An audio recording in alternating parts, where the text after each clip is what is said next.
Bonjour. Le Bitcoin et l'ensemble des crypto-monnaies perdent 10 à 20%. Est-il temps de paniquer ou au contraire, est-ce une bonne opportunité pour faire des achats? C'est ce que nous allons voir dans l'analyse du jour. Mais avant de commencer, n'oubliez pas de mettre un petit pouce bleu, de vous abonner à la chaîne et de laisser un commentaire. Et si vous voulez soutenir plus activement la chaîne, vous pouvez également faire un don en crypto-monnaie via les adresses sous les vidéos ou utiliser les liens d'affiliation. Ou sinon, tout simplement, utilisez la petite fonctionnalité qui est ici, vous cliquez sur merci, vous pouvez faire un don de 2, 5, 10 ou 50 euros. Voilà. N'oubliez pas que à la fin de la vidéo également, il y aura le tirage au sort de la semaine dernière par rapport au gagnant des 40 $ en crypto. Et demain ou après-demain, selon le temps, peut-être que je vous ferai, parce qu'on me le demande souvent, un top crypto. Ça veut dire les cryptos qui ont un fort potentiel pour la fin du bull run. Si bien entendu, on a une fin de bull run. Donc si vous voulez que je vous fasse un top crypto dans la semaine, demain ou après-demain, mettez un max de pouces bleus, et si j'ai 200 pouces bleus, je vous ferai un top crypto. Voilà, donc aujourd'hui, je vous préviens, déjà c'est lundi, donc vous savez que lundi c'est le jour de la longue vidéo, consacrée analyse technique sur à peu près tous les time frames. Aujourd'hui c'est spécial vu que ça bouge un peu et que je vois que pas mal de gens sont en panique. On va faire une vidéo qui va être assez longue, je vais parler beaucoup. J'ai pris des notes, mais j'ai pas fait un plan ultra détaillé parce que justement, vu que j'ai beaucoup de choses à dire, ça aurait été beaucoup trop long. Donc ça va être un peu comme un live, hein, ça va partir dans tous les sens. Mais normalement, ça va être intéressant. Donc installez-vous confortablement. On va démarrer. Donc on commence tout de suite par la map. Comme vous pouvez vous y attendre, la map est entièrement rouge, mis à part le petit OMG qui a survécu. Bien entendu, si on sort du top 100, on trouvera également d'autres alts qui ont pump, notamment un alt que moi j'ai, qui est encore même plus loin. Voilà, c'est le petit Troy, qui nous a fait d'ailleurs une mèche phénoménale. J'ai pas eu le temps de revendre, hein, parce que j'étais pas devant l'écran, tout simplement. Il a fait une mèche, il a dû faire au moins du 300%, et ensuite il est redescendu très rapidement, mais il est quand même encore en fort gain. Voilà, donc sinon, map entièrement rouge, hein, pas de surprise. Donc les news, eh bien, le lundi, en général, il n'y aura pas de news, hein, vu que c'est consacré entièrement à l'analyse graphique. Et vous savez que, théoriquement, moi, je fais pas de news parce que, comme je dis souvent, show me the chart and I will tell you the news, hein, avec mon anglais fantastique. Donc, en gros, montre-moi le graphique et moi, je vous dirai les news, hein, c'est ce qu'on fait tout le temps. Hein. On prévoit les news, hein, on ne réagit pas aux news. Parce que comme vous le diront tous les grands traders, et pas les arnaqueurs qui constituent la majorité des youtubeurs, qui à chaque fois vont vous donner des excuses pour une chute ou pour un up, parce que c'est news, nous, on prévoit les news et on prévoit les chutes, ou les up, ou les bottom, avant les news. Et les news, ça fait seulement renforcer le mouvement. Donc aujourd'hui, on va pas parler d'Evergrande. Si vous voulez des infos à ce sujet, il y a énormément de youtubeurs qui en parlent, notamment un que j'aime beaucoup parce que c'est un des seuls youtubeurs français qui sait de quoi il parle. C'est Pro Indicateur, hein. D'ailleurs, ça fait des années qu'il est là. Hein. C'était un de mes mentors, c'est une des personnes avec qui j'ai le plus appris, notamment en termes de psychologie, etc. Et ça fait au moins plus de 4-5 ans qu'il est là. Et c'est un des seuls vrais traders professionnels qu'il y a sur YouTube. Et pourtant, vous voyez, il a un nombre d'abonnés ridicule. Alors qu'il fait en plus ses vidéos en français et en anglais. Chaque vidéo, il les sort en double, et en anglais et en français. C'est un professionnel. Du coup, ces vidéos ne sont pas adaptées à tout le monde, hein, forcément. Les débutants, ils vont pas s'y retrouver. Mais voilà, c'est une des personnes à suivre si vous voulez vraiment suivre des gens intéressants sur YouTube. Donc, il a fait une vidéo aujourd'hui sur Evergrande. Donc, n'hésitez pas à aller la voir. Ensuite, on ne parlera pas non plus de la Fed qui va se réunir très bientôt pour décider si oui ou non ils vont continuer à injecter de l'argent, à acheter des actions, etc. dans le marché. Donc bien entendu, ça aura un impact forcément sur les marchés. Et on ne parlera pas non plus du Salvador qui essaye de acheter le dip. Ils ont encore acheté, je crois, 150 bitcoins ce matin. Voilà, donc on va pas parler de tout ça. Aujourd'hui, on va se concentrer sur l'analyse graphique. Donc, avant de commencer, je tiens à dire, encore une fois, on ne traite pas les news. Et là, tout le monde vous le diront, enfin tout le monde, non. Les bons youtubeurs vous le diront, hein, comme Pro Indicator, comme Wave Trading France. Encore une fois, il a encore répété une fois dans sa vidéo aujourd'hui, car c'est un des seuls, comme moi, qui ici vous disiez attention, c'est la merde, on va sûrement chuter parce que la structure le dit, également dans cette zone, également ici. Donc on ne traite pas les news, on ne peut pas trader les news, à moins que vous ayez des contacts et qui vous donnent les news bien en avance, mais quand les news sortent, en général, c'est trop tard.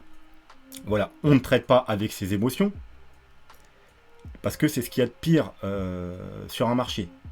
Et je vois que la majorité d'entre vous sont encore beaucoup trop émotifs. Dès que ça crache, je reçois plein de messages de panique, qu'est-ce qui se passe, qu'est-ce qu'on doit faire, etc. Et puis pareil, quand quand c'est euphorique, les gens, aïe, c'est bon, on peut acheter, c'est 100 000 $, etc., etc.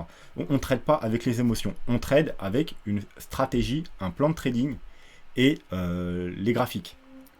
Voilà, donc je sais qu'il y a beaucoup de nouveaux sur la chaîne et c'est pourquoi on va faire un petit résumé de ce qui s'est passé depuis la création de la chaîne, le travail qu'on a fait. Alors quand je vous dis de ne pas trader avec vos émotions et plutôt de trader avant les news, c'est-à-dire que là, c'est pas maintenant qu'il faut réagir, c'était ici. Ici, c'était pas maintenant qu'il faut réagir, c'était là. C'était pas là, fallait penser à vendre, c'était ici ou ici, etc., etc. Et vous allez me dire, mais c'est facile de dire ça une fois que c'est passé, mais avant c'est compliqué. Eh bien, d'où l'analyse technique. Et grâce à l'analyse technique, vous pourrez faire ça. Pour preuve, regardez toutes mes vidéos depuis la création de la chaîne, et vous verrez que ici on a acheté le bottom, ici on a acheté le bottom, ici on est sorti du marché, ici on a fait des achats, ici plusieurs mois à l'avance on savait qu'on allait être rejeté, ici on a refait des achats, et ici on avait dit prudence, on y aura de fortes chances qu'on soit rejeté. Voilà, et on avait vu ça tout le long en vidéo et sur Twitter. Bien avant que je fasse les vidéos, ici j'avais conseillé Chert. Pendant que les gens ici ne croyaient pas et pensaient qu'on allait voir plus bas, j'avais conseillé d'acheter et j'ai fait acheter le tout le long avec même des gros titres sur TradingView disant par exemple attention, dernier train si vous voulez pas louper le bull run, etc., etc. Donc j'ai pas arrêté de dire qu'on était cette fois-ci dans le bull run, j'ai fait acheter tout du long. Et voilà, donc ça c'est du travail d'analyse technique. C'est pas les news qui me font vendre, c'est pas les news qui me font acheter, c'est juste les graphiques. Tout est dans les graphiques. Voilà. Donc on avait également des fois faut pas chercher, il n'y a pas forcément, c'est pas forcément très compliqué, hein. On a alors si je le retrouve, voilà, un graphique très simple qu'on avait depuis le début de la création de la chaîne. On avait ce graphique, donc on avait un petit canal, on avait une trendline long terme. J'avais prévenu que quand on casserait la trendline, il y aurait du grabuge et on irait beaucoup plus bas. J'avais dit de faire attention au canal, on était venu ici sur la médiane, on a retesté, donc c'était le moment de sortir du marché. Ensuite, on a tout cassé, on est revenu le tester le canal. Là, on reteste, on le casse. Au moment où on l'a cassé, je vous ai dit, on va probablement aller rechercher la médiane du canal. Et si soit on va clôturer au-dessus, on ira chercher le haut, soit on s'en fera rejeter, on ira chercher le bas. Bon, voilà, exactement, encore une fois, ce qui s'est passé. Et ça, c'est avec quelque chose de très simple. Une trendline, un canal, rien de plus simple. Il y a également les moyennes mobiles. On en a parlé il n'y a pas longtemps de la moyenne mobile EMA 21 là qu'on est en train de retester.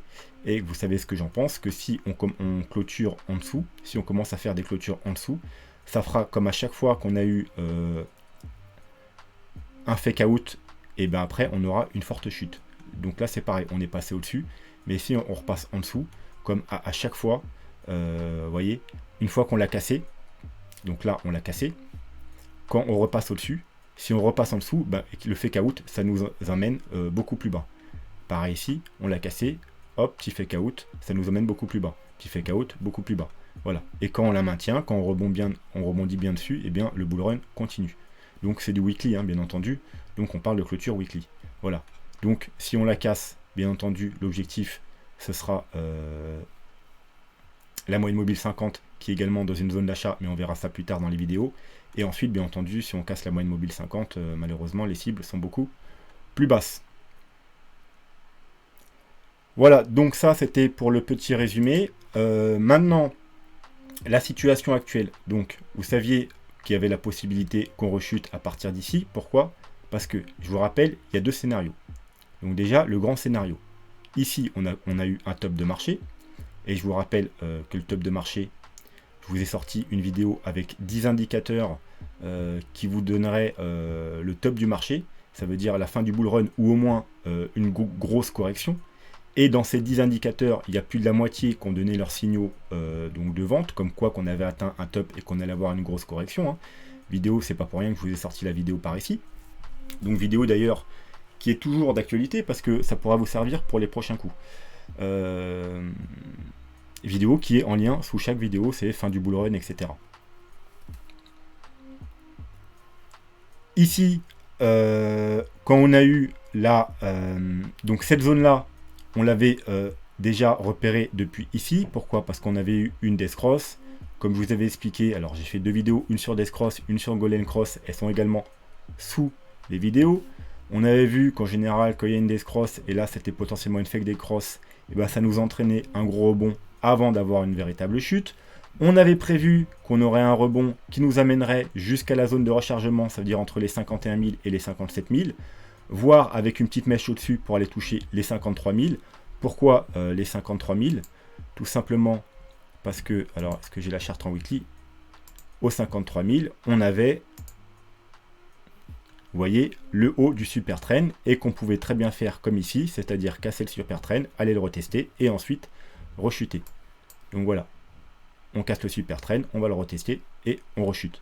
Voilà, donc ça, on l'avait prévu donc depuis longtemps.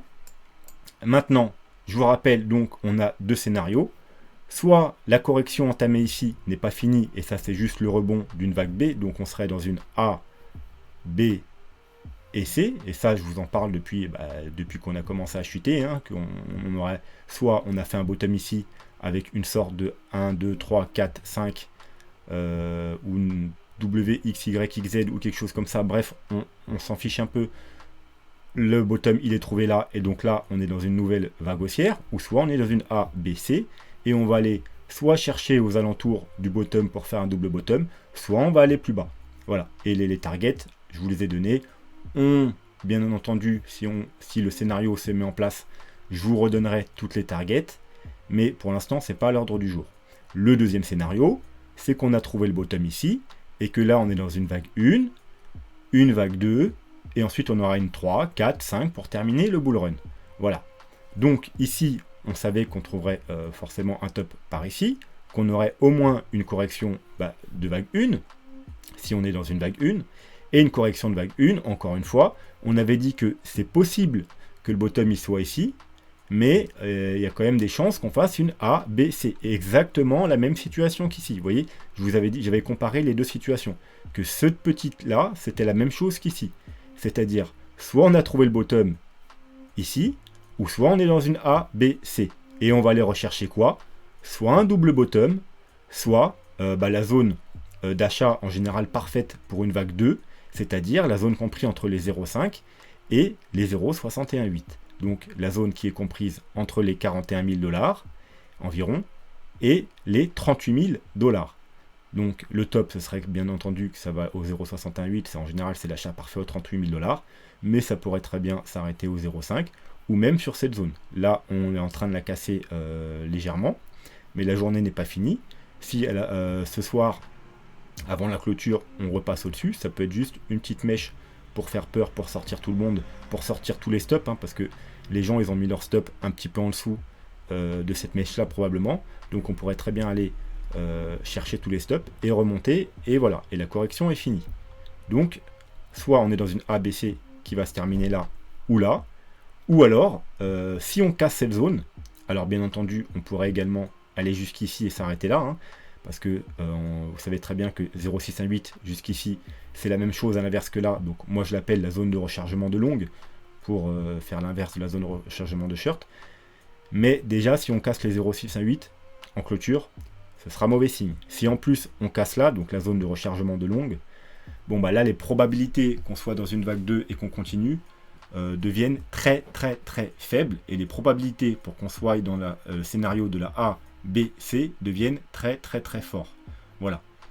Donc 34 000 $, zone à ne surtout pas casser si vous voulez qu'on soit toujours dans une tendance haussière, et que ça c'est une vague 1, ça c'est une vague 2, ensuite une vague 3, 4 et 5, et aller chercher les 100 000 $ et plus. Voilà, donc ça c'est pour la situation actuelle et les différents scénarios. Ensuite, rappelez-vous, quand on était là hier et avant-hier, je vous ai dit quoi? Je vous ai dit prudence, hein, je vous ai fait plein de vidéos dans la semaine pour vous dire Bitcoin en danger, Bitcoin attention, Bitcoin zone dangereuse en vue, hein, donc je vous préviens à chaque fois quand même. Donc, on avait vu que avant de créer to the moon, comme ici ou comme ici, il fallait attendre des confirmations. Les confirmations, je vous avais dit, entre autres, on a le RSI. Vous voyez, on avait une zone de support, on l'a cassé, résistance, je vous ai dit, attendez qu'on fasse des clôtures au-dessus, et là, déjà, c'est une confirmation.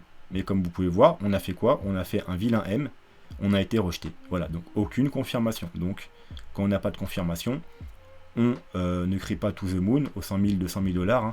Quand je vois Carl the Moon hier qui a fait une vidéo qui disait que 150 000 $ à la fin de l'année, c'était pour lui son scénario bear, et que lui s'attendait plus à un 300 ou 400 000 $ à la fin de l'année, des fois il faut être réaliste les amis, hein. On est à 40 000 $, faire un x10 en quelques mois, bien sûr tout est possible, mais ici on reste les pieds sur terre, et on ne fait pas scénario abracadabrant, et on ne crie pas to the moon quand c'est pas le moment de créer to the moon.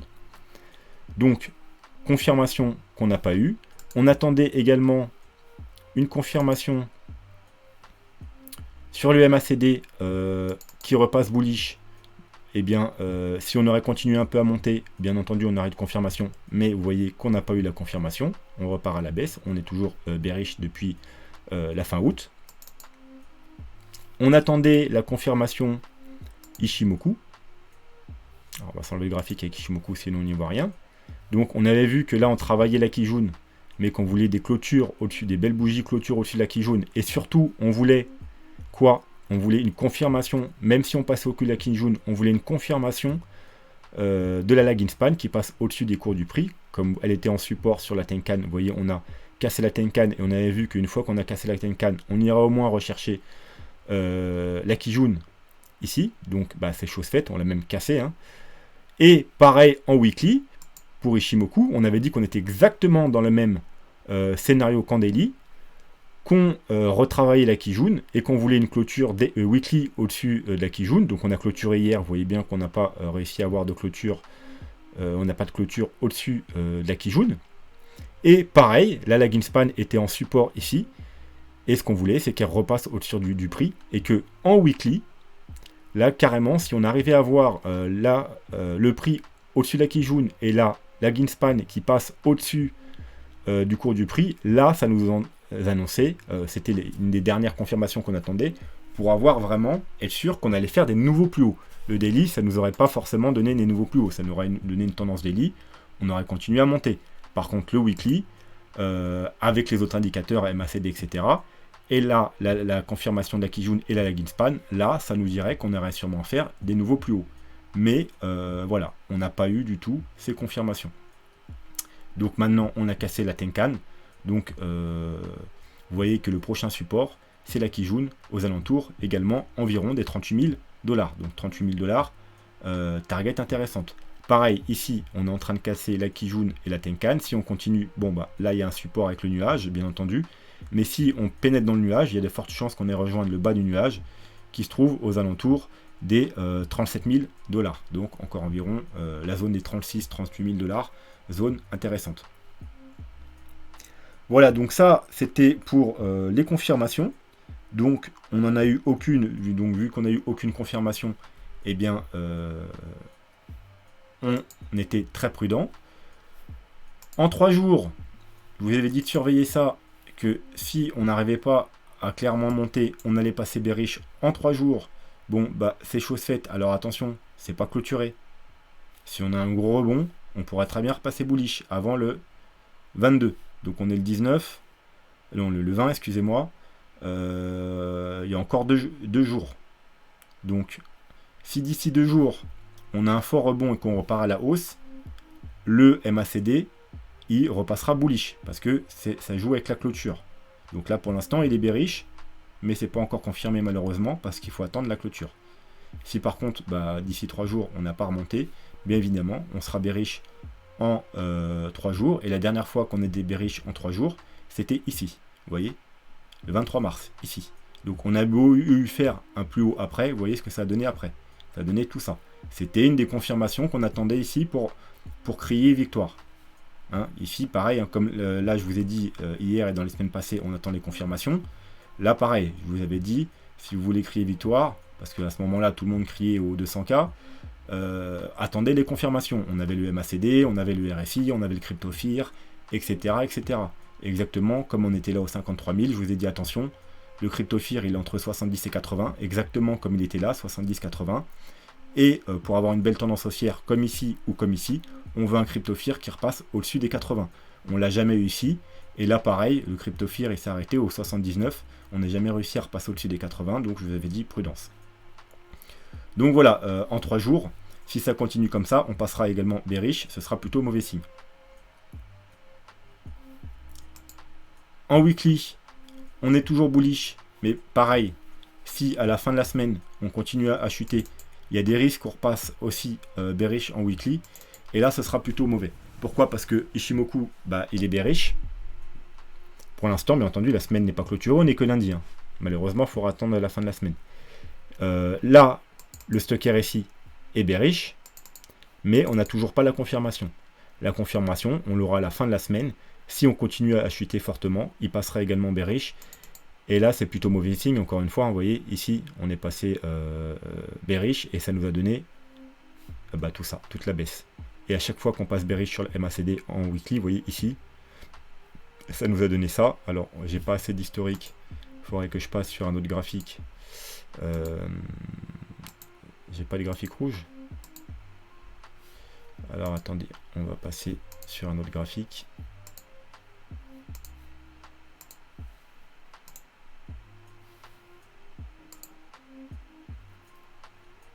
Avec plus d'historique. Vous voyez, ici, hein, pareil, le top de 2018. Hop, on croise bearish. On croise pas toutes les 5 minutes, hein, c'est du weekly. Hein. Donc là, on croise bearish, ça nous a donné ça. Là, on croise bearish, ça nous a donné la grosse chute des 50%. Ici, au top des 14 000 $, on croise bearish, ça nous a donné ça. Donc vous voyez que ici, on croise bearish, ça nous a donné ça. Donc vous voyez que le MACD en weekly, ça nous annonce en général quand on croise des grosses corrections. Donc, encore une fois, si jamais on croise bearish à la fin de la semaine, eh bien il y a de fortes chances qu'on aille voir beaucoup plus bas et du coup qu'on soit dans le scénario du la A, B et la C. Donc j'en profite qu'on en soit sur ce graphique pour vous dire qu'également on avait la trendline, cette trendline long terme différente de l'autre qu'on avait précédemment. C'était une des confirmations également qu'on attendait. Hein. Vous voyez qu'on voulait repasser au-dessus en weekly. On n'a jamais réussi. Donc c'est pour ça également que dans cette zone, non seulement il y avait le Fibo, il y avait le super trend, etc., la zone de rechargement de short, mais il y avait également la trendline blanche. Vous voyez qu'on n'a jamais... Si on serait repassé au-dessus avec des clôtures, bien évidemment, là, ça aurait été un fort signal d'achat. Pareil, on aurait validé le super trend serait passé en vert. Et je vous rappelle que quand le super trend passe en vert en weekly, ça nous annonce une forte tendance haussière. Donc c'est pour ça qu'on attendait avant de créer victoire de passer au-dessus des 53 000 en weekly pour avoir un super trend en vert et nous annoncer une belle tendance haussière. En même temps, on aurait été au-dessus de la trendline long terme, donc ça aurait été vraiment très bullish pour le Bitcoin. Malheureusement, on n'a pas tout ça. Au contraire, on s'est fait rejeter de la forte résistance qu'on avait aux alentours des 51 000 à 53 000. Donc voilà, donc maintenant, du coup, on va repasser en daily.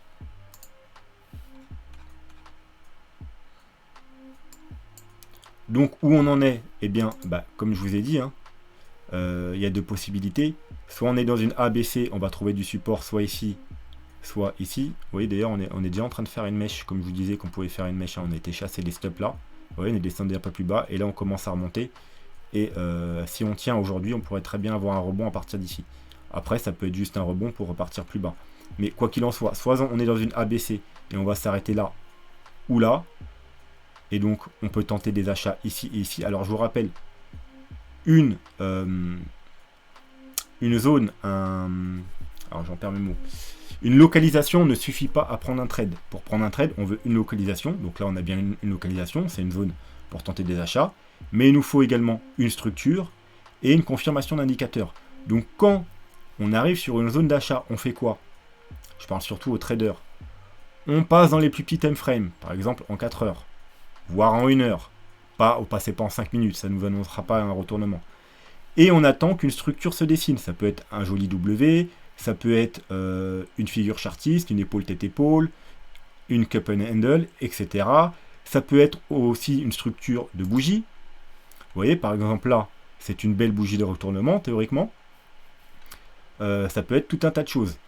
Voilà, donc on attend une structure et une confirmation indicateur ou momentum. Donc ça peut être un croisement bullish du MACD, du stock RSI. Ça peut être des divergences.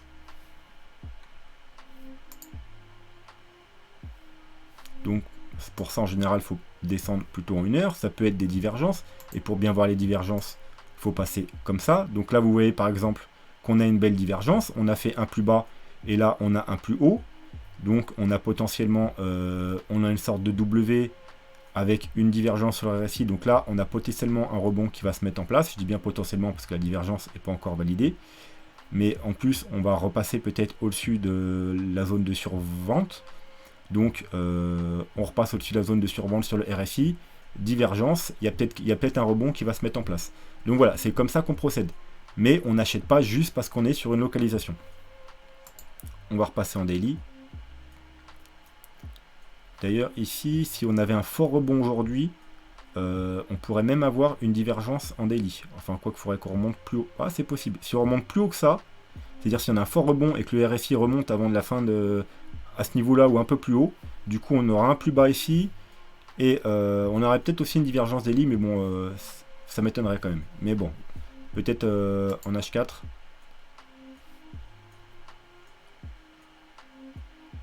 Ouais, peut-être en H4 par rapport à ce bas là, vous voyez qu'il y a peut-être possibilité de faire un plus haut ici. On va aller voir. Ouais, vous voyez, on fait. Alors c'est très léger, hein, mais on fait quand même un plus haut ici. Et là, on fait clairement un plus bas. Donc ça peut être aussi une divergence. Peut-être qu'on la voit plus en 8 heures.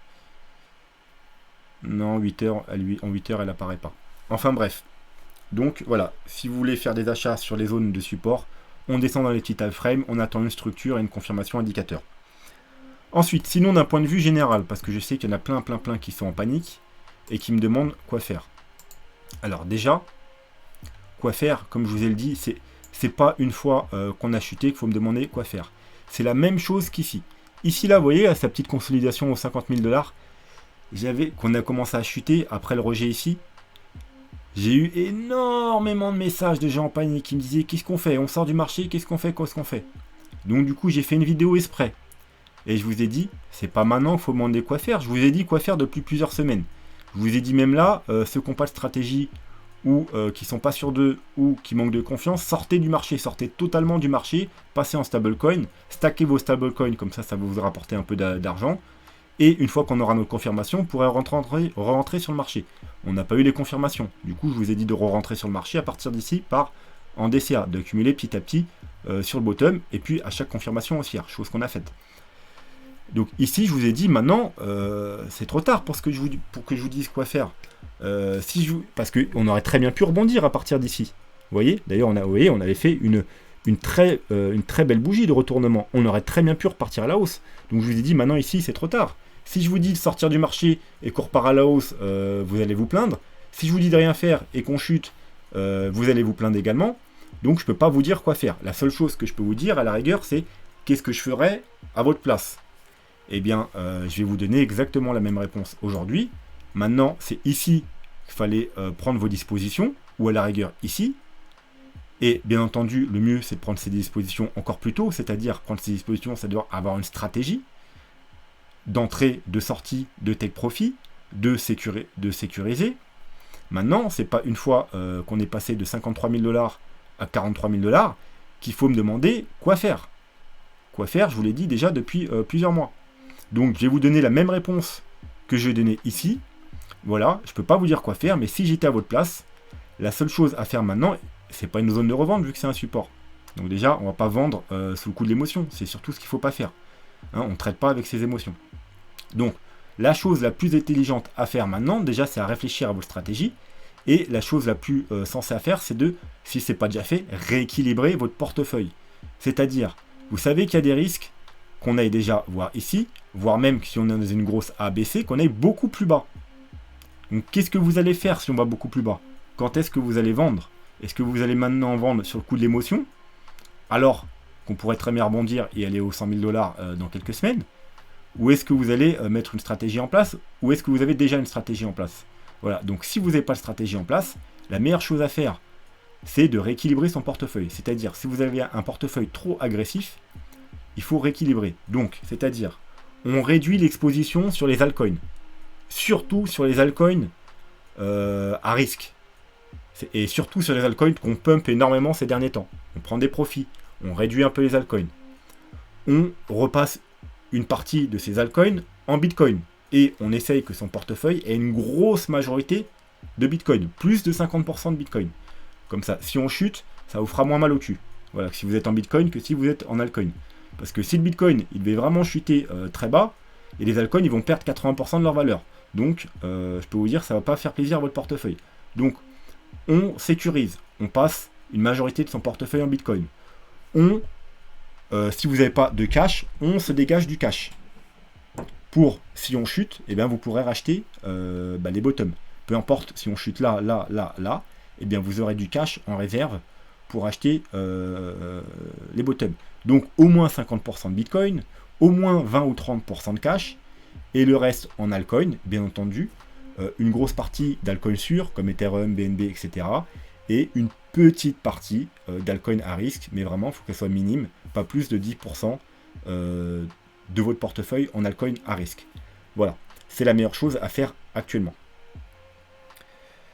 Pour les traders, eh bien tout simplement, on attend, comme je vous ai dit, sur les zones, donc première zone, deuxième zone, ensuite si on casse tout, on verra les zones plus bas où on peut tenter des achats. Sur chaque zone qu'on déterminera, on passe dans les petits time frames et on regarde si on a une structure et confirmation d'indicateur, quelque chose qui nous indique un retournement et on peut prendre des trades, bien entendu.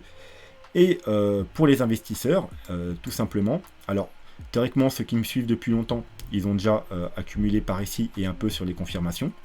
Donc théoriquement, vous n'avez pas besoin de racheter ici. Maintenant, vous, pour acheter, normalement, vous devez attendre les confirmations haussières, hein, chose qu'on n'a pas encore, vous êtes au courant.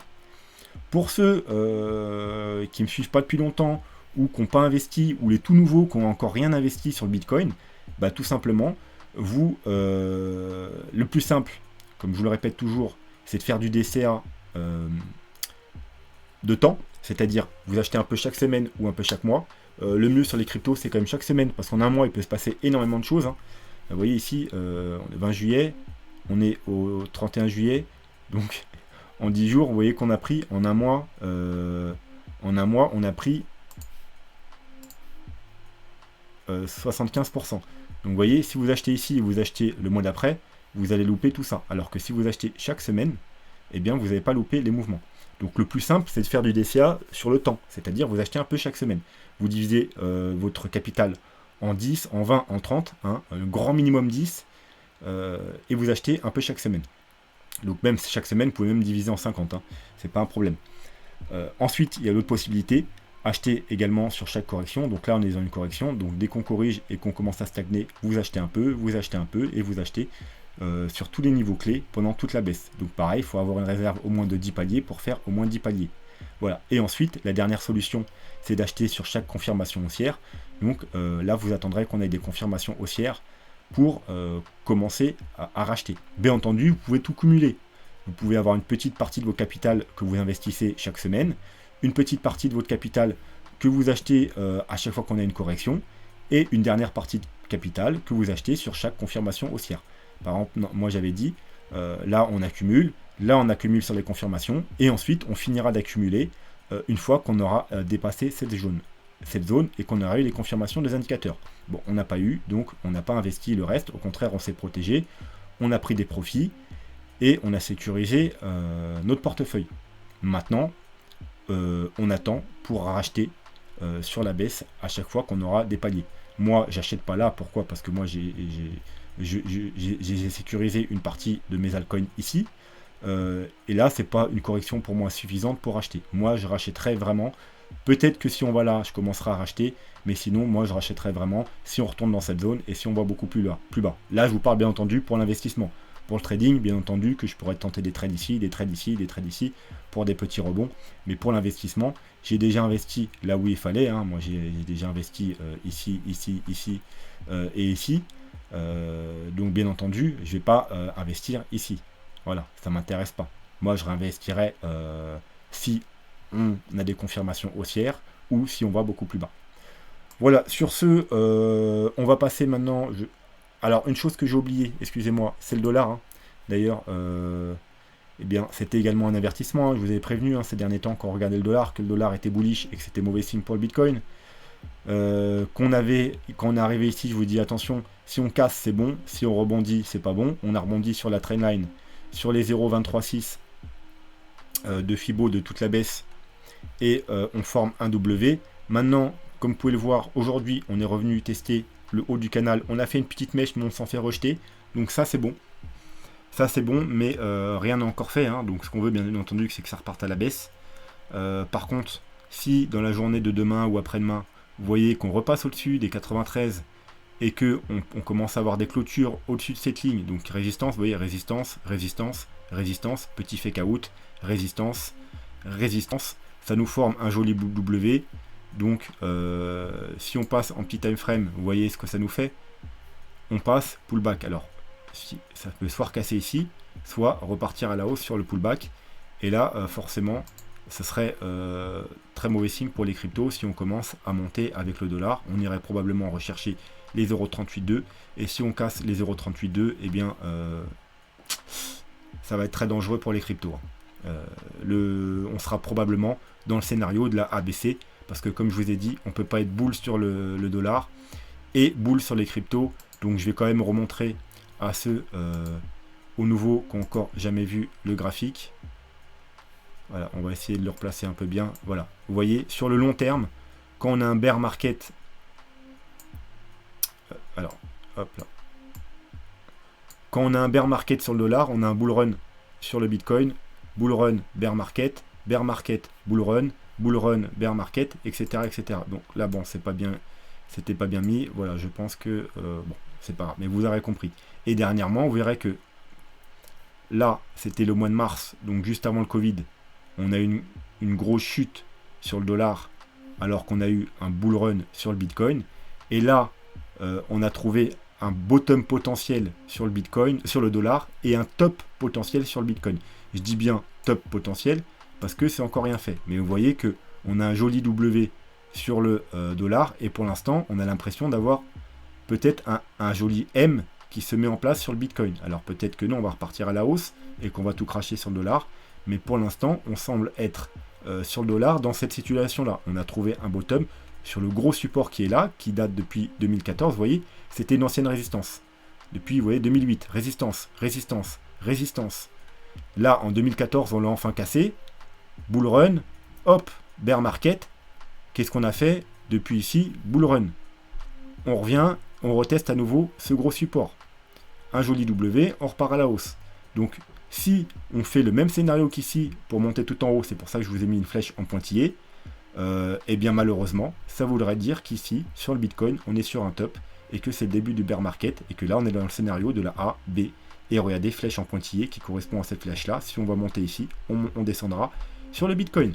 Si par contre, c'est juste un rebond, et donc là, une petite correction, eh bien le dollar va repartir à la baisse, aller retester une nouvelle fois ce support, et dans l'idéal, ce serait qu'il casse ce support. S'il casse ce support, vous pouvez dire au revoir dollar, il va s'effondrer, enfin voilà, il y aura une grosse chute, et du coup là, on aura un pump immense sur le Bitcoin.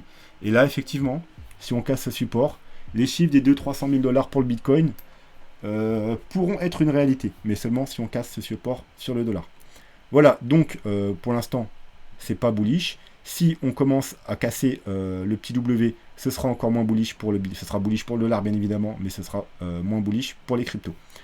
Voilà, sur ce, on va passer eh bien, au tirage au sort. Voilà, je sais qu'il y en a beaucoup qui l'attendent. Donc, pour remercier ceux qui me suivent tous les jours, je vais prendre la vidéo qui a le moins de vues dans la semaine. Donc, alors, 1, 2, 3, 4, 5, 6. Donc, la vidéo qui a le moins de vues, c'est celle-là. Bitcoin consolide. Donc, on va y aller. Hop, on va prendre ça. On va le mettre l'un dedans. On va dire appuyer là.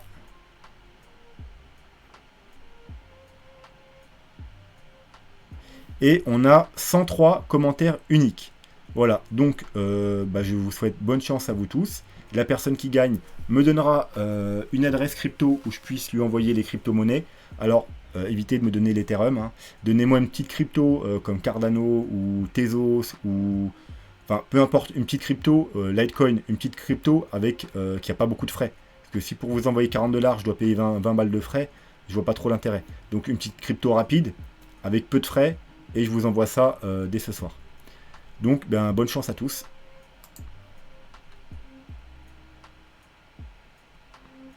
Alors, Ivaro Radperi commente, merci pour la vidéo. Vous voyez, vous n'avez pas besoin de mettre un commentaire très développé.